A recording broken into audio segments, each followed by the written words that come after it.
quero ouvir também o Marcos a respeito dessa questão que vem se desenhando, né? Porque a gente está falando um pouco da relação com os Estados Unidos, mas o Brasil hoje teve duas autoridades muito importantes se manifestando também a respeito dessa política protecionista com a União Europeia e mais especificamente em relação à França. Então a gente vem sofrendo aí de uma tendência. O Marcos já apontou que é uma curiosidade, né? Se vai se concretizar e de que medida vai ser essa política exatamente, né, norte-americana a partir do ano que vem.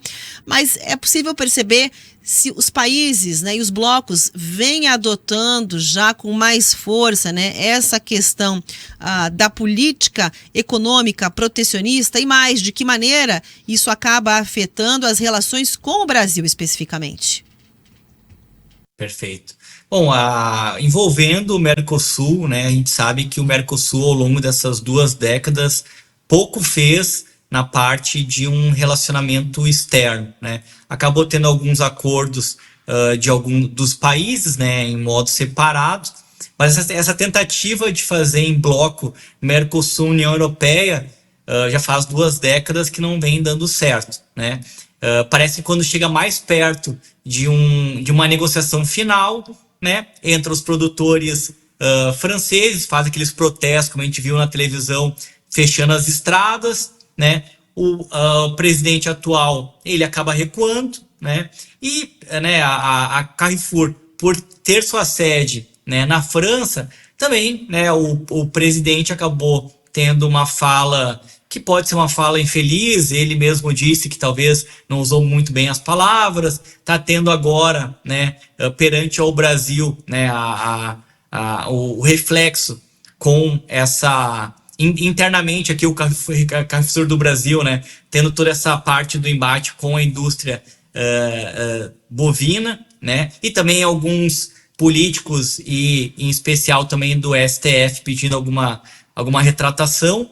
Mas, como o colega economista também falou, né, quando a gente fala de países, por mais que você não concorde muitas vezes com as políticas ou com a fala de um ou outro presidente, no final do dia tudo envolve relações comerciais, né? Todo mundo quer ganhar espaço e todo mundo quer ganhar possibilidades de aumentar o seu mercado no exterior. Das poucas coisas que o Brasil tem competitivas no cenário internacional, uma delas, obviamente, é a parte do agronegócio. Todo mundo sabe que o agronegócio do Brasil é realmente o que impulsiona a economia brasileira, muito perante aí as exportações que é realizado. A Europa não tem tanta representatividade para o Brasil, né? A grande maioria é exportado para os Estados Unidos e para a China, né? Mas é um mercado que ainda pode evoluir, principalmente em outros países. Mas a gente também está pensando que a Europa tem interesses no Brasil, principalmente a Alemanha e a Espanha. Elas querem fechar acordos com o Mercosul porque elas querem trazer a parte da indústria para o Brasil, cada vez ampliar mais a indústria para o Brasil e para os outros países do Mercosul. Então, esses países querem e a França está brecando, porque, obviamente, a competitividade entre produtos ela é muito diferente, por clima, por espaço, que é, né, o Brasil é um país continental, né, e os países da Europa, por exemplo, na parte da carne, quase todo, né, o rebanho de bovinos acaba ficando confinado, enquanto aqui é pasto aberto. Aqui a gente tem uma produção o ano inteiro, lá eles têm restrições de tempo, de clima, né? Envolvendo os Estados Unidos em especial, se a gente voltar atrás e ver como foi o primeiro mandato do Trump, obviamente ele dá muita preferência e ele quer que a indústria nacional, a indústria norte-americana, ganhe força. E foi escolhido ontem, né, agora vai passar por crivo do Senado dos Estados Unidos, o Scott Bennett, que vai ser o pulso forte da economia americana, que vai ser o diretor do Tesouro Nacional, né, o nosso Haddad dos Estados Unidos, né, e ele, como uma pessoa muito experiente em Wall Street, professor em Yale, tem um fundo de hedge funds que tem mais de 5 bilhões sobre gestão. Ele é uma pessoa muito pró-mercado.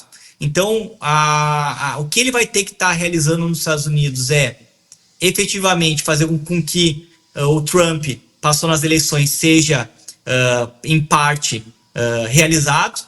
E ele falou nas eleições que ele iria diminuir os impostos e também iria fazer algumas restrições para importações com uma tarifa maior para importações para os Estados Unidos, né? E também uma das falas que ele fez é da parte da regulamentação dos Estados Unidos. Aí talvez a entrada do Elon Musk também seja para dar uma desburocratização de tudo que está acontecendo nos Estados Unidos. E ele tem uma missão muito forte, que é também diminuir a dívida norte-americana.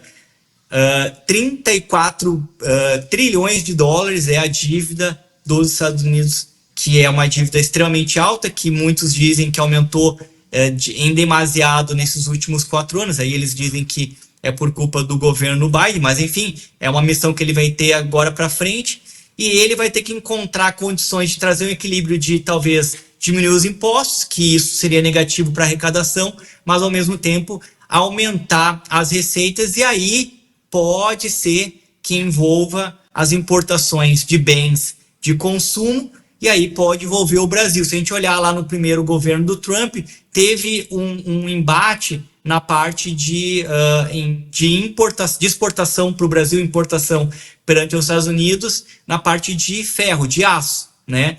Então, eu acho que daqui para frente, o governo brasileiro e o governo americano, eles talvez não vão tomar medidas globais, e sim medidas de setor para setor, para cada vez que ocorrer um conflito tentar, de alguma maneira, ser algo que faça um meio termo que seja bom para ambos os países.